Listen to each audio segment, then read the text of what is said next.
Monday Night Football against the Chiefs didn't go really well. This video might be a little bit quicker. I'm kind of in a rush and gotta edit some other videos, but we'll get right into things. Saints played the Chiefs on Monday Night Football in Kansas City for Week 5. Um, First of all, whose idea was it to have Saints and Chiefs play on Monday Night Football based off of what the Saints did last year? I don't know. It was a little confusing to me. I get it. I guess the Chiefs and Saints played each other um, on Monday Night Football. I forget however many years ago. It was one of their first meetings. Yeah. So we'll get into it. Scores, turnovers, all that stuff. First quarter, Saints quarterback Derek Carr threw an interception to Chiefs safety Brian Cook, who gives the Chiefs the ball at their own 22-yard line. I don't know what I was even seeing. Derek Carr just heaved that ball up in the air and expected someone to come down with it on the Saints. And that was it was a dumb play. Like if you got a 6'6" wide receiver out there, then that makes sense. But I'm pretty sure that was to Shaheed. And most of Shaheed's balls should be well before like the point of catch, right? So that ball should have been thrown maybe 5 seconds earlier, um, or a couple seconds earlier. So that way, Shaheed is going in and getting the ball. Yeah. Chiefs running back Kareem Hunt ran in a 5-yard touchdown. That was the end of the first quarter. Second quarter, Chiefs kicker Harrison Butker kicked a 26-yard field goal. Derek Carr threw a 43-yard touchdown to wide receiver Rashid Shaheed. Harrison Butker kicked a 34-yard field goal. Harrison Butker kicked a 28-yard field goal, and the Chiefs led 16-7 at halftime. It's kind of what I expected of the first half. I kind of expected the Saints to maybe have scored a little bit more, but the Saints were just putting themselves under. So, yeah. Third quarter, Harrison Butker doinked a 51-yard field goal right off the right upright. Chiefs quarterback Patrick Mahomes threw an interception to safety Saints defensive tackle Kalen Saunders, who returned it 36 yards to their own 35-yard line. I'll get to that play because that was awesome. Fourth quarter, Derek Carr threw a 6-yard touchdown to tight end Foster Moreau. Chiefs wide receiver Xavier Worthy ran in a 3-yard touchdown. Saints turned the ball over on downs at the Chiefs' 42-yard line, and Harrison Butker kicked a 38-yard field goal. So, I mean, the Chiefs ended up winning 26-13. Um, some minor notes here, and then I'll get into like specifics because a lot happened and a lot for the future of the season came down to this game. Will Harris sucks. That was the first thing I said. Um, he is that hole in the defense. Like I know the edge rushers aren't really doing all that much through the first 5 weeks, but that's the hole in the defense. I think all the corners are playing outstanding football. I think Tyrann Mathieu is a defensive player of the year candidate. And then you got Will Harris, who's just not able to do anything. And it's causing the tight ends to, whoever the Saints are playing, the tight ends to just do very well. And normally that's not Saints football. I've, I mean, tight ends don't normally do that to the Saints. Um, unless you're George Kittle, which George Kittle's had some good games against the Saints. Uh, Offense showed no efficiency without Taysom Hill. Taysom Hill's been hurt. He's not going to play this week's game. Um, uh, they show no efficiency without him, and it goes to show. And I've been saying this to people. I don't think people quite understand. Taysom Hill is the most valuable player on this offense, on this team. If you take away every player, the Saints are worse without Taysom Hill than any other player. And like I think Alvin Kamara is the best player on this team. I think Tyrann Matthews also one of the best players. I think Marshawn Lattimore, Demario Davis, Cameron Jordan, Eric McCoy. But without Taysom Hill, you're losing a runner. You're losing a fullback to block. You're losing a tight end to block. You're losing a wide receiver to block. You're losing a wide receiver to catch. You're losing an option offense. You're losing that potential, that running back, that power back. You're losing that guy who will surprise people and throw. You're losing that. And there's no other player on this entire team who is as valuable as Taysom Hill. And I hope the team gets that. And I hope they start to look for the next Taysom Hill because it's going to be a long transition. If Taysom Hill were to up and like retire, let's say after this year, I don't know what Taysom Hill's plans are for football. I mean, he came into football in the NFL pretty late in life, and he didn't really gain this stardom until later on. And he's not getting any younger. I don't know how much longer he wants to play, but but you lose him, then you need to suddenly find a new fullback. You need to find probably another tight end. You need to find another receiver, an actual red zone threat. Like there's so much you lose without him, and I think he's helping Jamal Williams in a way. Like teams are preparing more for Taysom Hill to run with the ball than they are Jamal Williams. So when they're tired and winded from Alvin Kamara and Taysom Hill, Jamal Williams has you got to deal with Jamal Williams, who is a ground and pound type of running back. Anyways, um, Mason Tipton was running routes that Olave and Shaheed should have been. Tipton got a lot of targets that I I mean I saw Olave run this like little like 2 yard curl on and Mason Tipton's running in like and Mason Tipton was running over the middle. It wasn't a slant, it was a deeper slant. And why? Why isn't Olave running that route? Olave and you're throwing it to Tipton. Olave was barely even in the play, and you're just throwing it to him. I didn't like it. Yeah, Tipton was going a lot of deep balls. Shaheed should be running those routes. It was a little confusing the setup. Um, Mahomes was making the whole D lineman look like they were on ice skates all night. Um, I mean, I think the pass rush, I think the edge rushers have some issues, but I'm gonna be honest, in a 4-3 defense, I think I think the only way to handle Mahomes is in like a 3-4 defense. And I don't think 4-3 defenses could handle Mahomes. I don't think there's any 4-3 defense in this entire league that can handle Mahomes because he looks like a ballerina out there twirling around. He was doing spin moves in the middle of the pocket, spinning around nobody, and he was just making everybody look silly. Um, uh, Williams, for some reason, was getting return duties. Do you know how many players on the Saints that are faster and are better at handling a ball that should be back there? There's so many other guys I'd rather have at returner than Jamal Williams. And look, I like Jamal. I really do. But I think he took a dip after he came from Detroit. I think it had a lot to do with the system. We didn't really utilize a fullback last year. Now we are, and by now Jamal's going from the Lions offensive line to the Saints offensive line. It's just completely different for him. So, Lucas Patrick was going through the game with an injury. He was limping and stuff and doing snaps. And I'm like, why is this dude still out there? He's doing good. He was in the middle of an injury. He was blocking Chris Jones. I can't ask for anything more from him. Honestly, I think the Saints have found their guard, their starting left guard.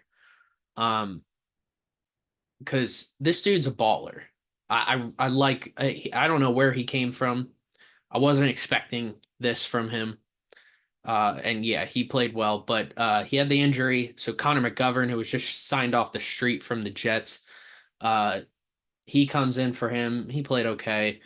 Um, Derek Carr's footwork was an issue all night. He was doing this like this like jump throws.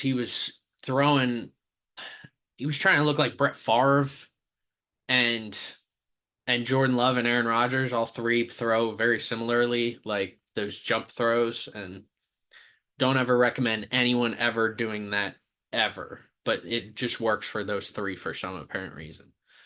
Um, yeah, he had weird footwork all night long.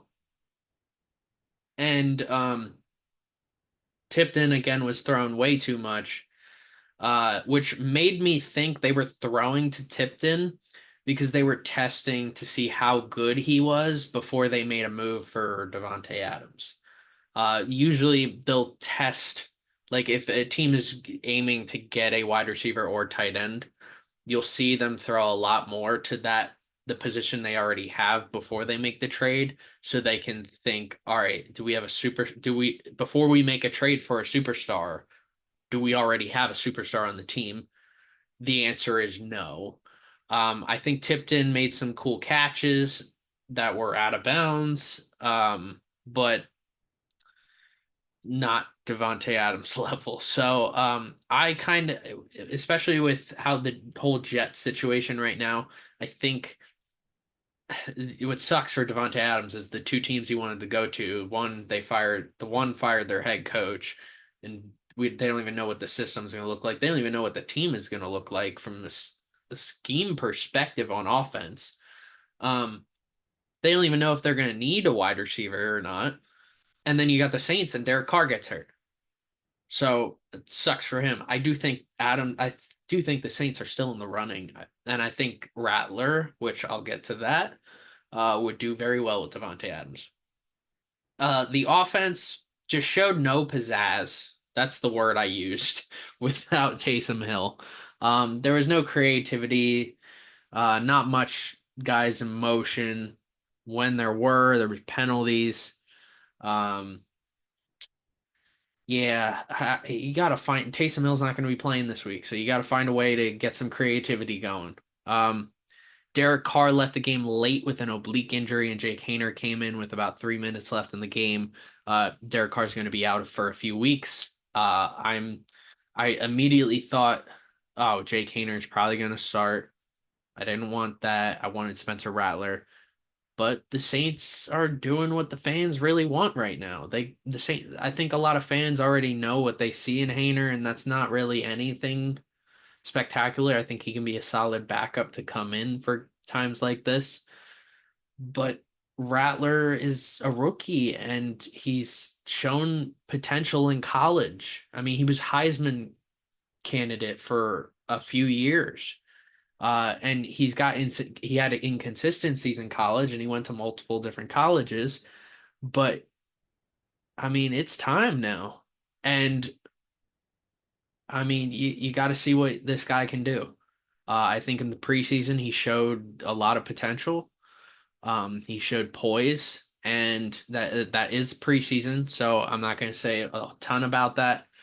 Um, but you got to see what this guy can do, and if he can do it without Taysom Hill out there, that's good for him then. Uh, I mean, you're playing the Buccaneers. This is not going to be an easy test. This is a divisional game. You're playing your first ever game against a very good defense, and you're going to have to keep up with the offense on the other side. I do think the Saints can handle the Buccaneers offense pretty well. I think schematically, the Saints defense is designed to match up very well against the Buccaneers. They don't have a very good tight end. Kate Auden is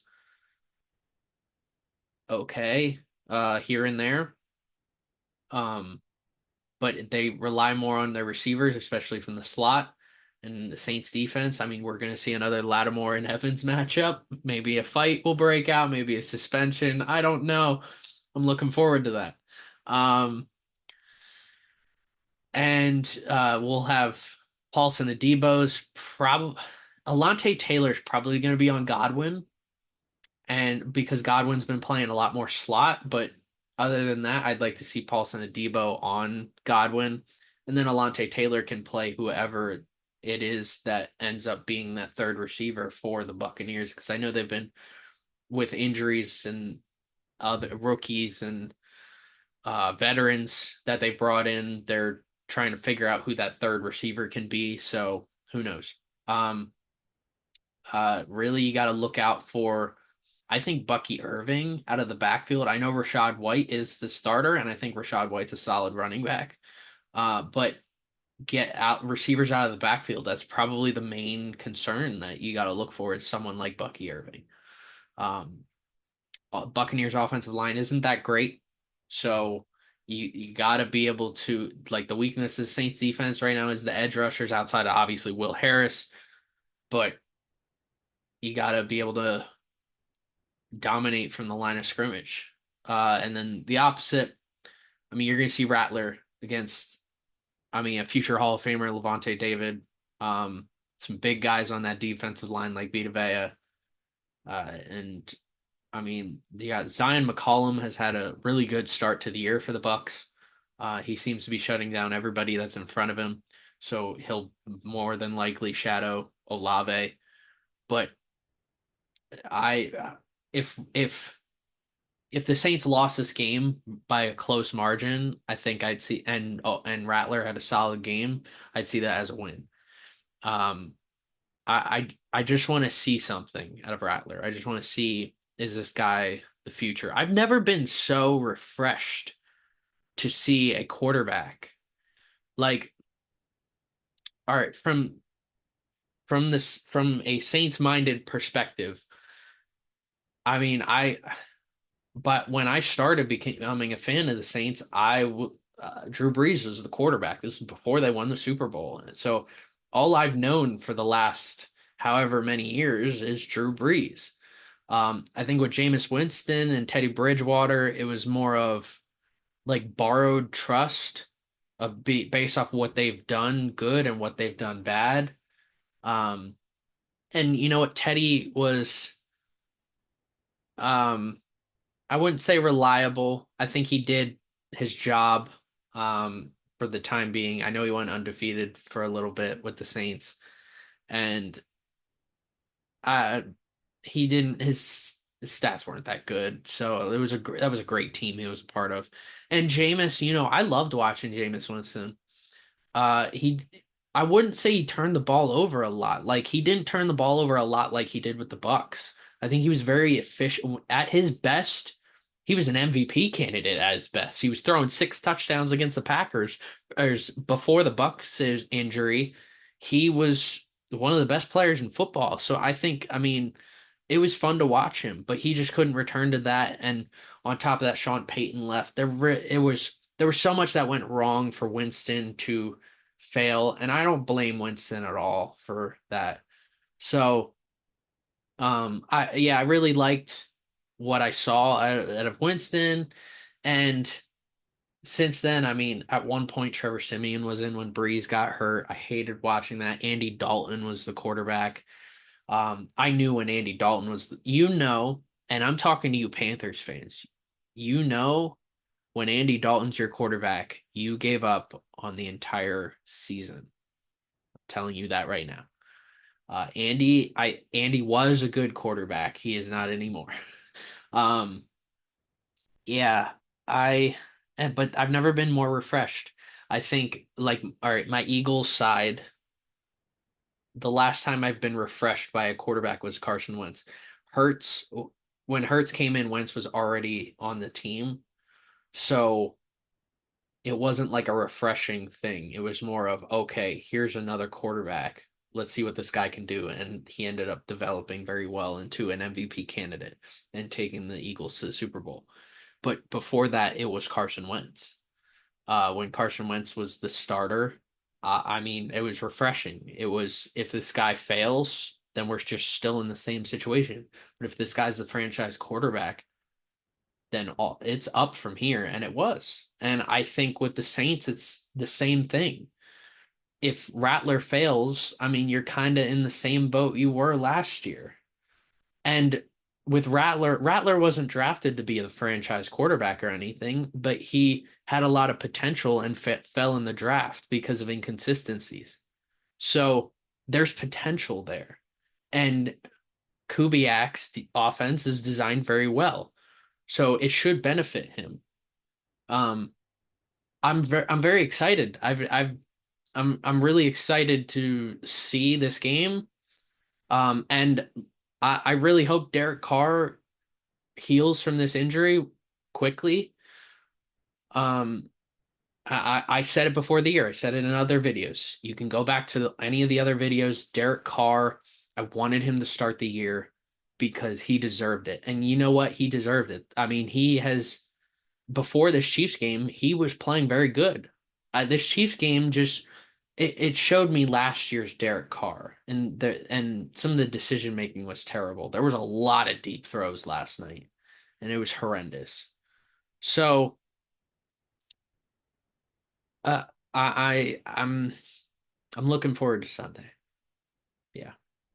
I'm if the Saints were to lose 38-6 or something like that, I understand, and I'm not gonna like speculate on the future, but like we lose big, then I know, and Rattler doesn't have a good game, then I know Rattler's not the answer, and we go back to Derek Carr. If he shows shows some spark to this team, then it's one of those things, you got to ride the hot hand. I've said that for years. That's what the Patriots did with Tom Brady.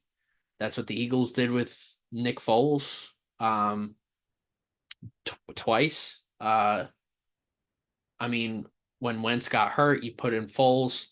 Wentz got hurt again, then you put Foles in. You got to ride the hot hand. I don't like if you go undefeated with the quarterback. No matter who the quarterback is, and I said when during Brock Purdy's run for the Niners, his rookie year, there was no way in my mind that when when Garoppolo got healthy, that he was going to take over for the 49ers in the playoffs with Brock Purdy was undefeated at that point. There was no way. So if he's getting hot the next couple games, can't take him out. You got to let Derek Carr ride the bench. You got to tell him, "Hey, it's his time now." But if he doesn't do well, Derek Carr's healthy, Derek Carr goes back in. It's that simple. So, yeah, I'm looking forward to Sunday. It's very refreshing, and I think it'll be really refreshing for guys like Kamara that have been on this team for a while. So, getting a new quarterback in there, and yeah, I'm really excited. So, I'll see y'all next week. Hopefully, I'm pumped. Hopefully, uh, I'm I'm rooting for Spencer Rattler. So, go Saints.